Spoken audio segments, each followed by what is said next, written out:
థియేటర్లోకి వెళ్ళి చూడండి. ఫుల్ ఎంటర్టైన్మెంట్, మీకు 2.5 hours ఫుల్ ఎంటర్టైన్మెంట్.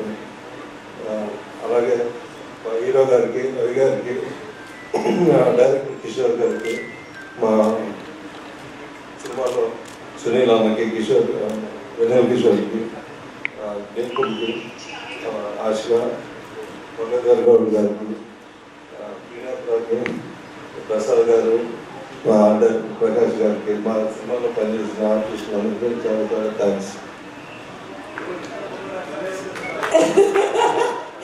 మీ స్పీచ్ చూసి సర్ప్రైజ్ అయ్యారు రవితేజ గారు. ఎక్కువసేపు ఇదే కదా ఇప్పుడు వరకు, బహుశా ఇది సక్సెస్ మాట్లాడిస్తుంది అనమాట ఆయన్ని. మరి సుధాకర్ గారు, రవితేజ గారు ఎంతో ముందు నాకు చెప్పారు ఏంటంటే కింద అందరినీ క్వశ్చన్ అడిగా మరి సుధాకర్ గారు నడకపోతే ఎలా అని చెప్పి. మరి మీలో కూడా ఒక స్ట్రిక్ట్ పర్సనాలిటీ మిమ్మల్ని ఏ విషయంలో టెంప్ట్ చేస్తూ ఉంటుంది? అబ్బా సినిమా మాకు అందించేస్తే అయిపోతుంది అనుకుంటున్నారా, మేము మిమ్మల్ని అడగమనుకుంటున్నారా? నాకు గిట్టుబాటు అనేది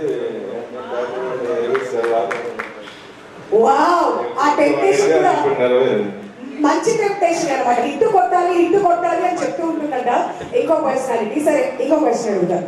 మీకు రవితేజ గారి డాన్స్ నచ్చిందా లేదంటే కిషోర్ తిరుమల గారి డాన్స్ నచ్చిందా? మా ఫ్యాన్స్ అసోసియేషన్ నాకు మెంబర్షిప్ ఇచ్చారు. ఎవరు? కిషోర్ గారు. ఏంటి మీరు ఇక్కడ ప్లాన్ అయిపోయారా? ఆయన ఫ్యాన్స్ అసోసియేషన్ మెంబర్స్ నేను, పవన్, ఇంకా మా బ్యాచ్ మొత్తం బ్యాచ్ అంటే ఇటు షిఫ్ట్ అయిపోయారా మీరైతే? Okay, wonderful. మరి సినిమాలో అనార్కలి అనేది ఒకటి చూసాం కదా, ఏంటో రివీల్ చేయకండి. అలా మీ లైఫ్ లో you are extremely passionate about cinemas కాకుండా ఇంకేదే?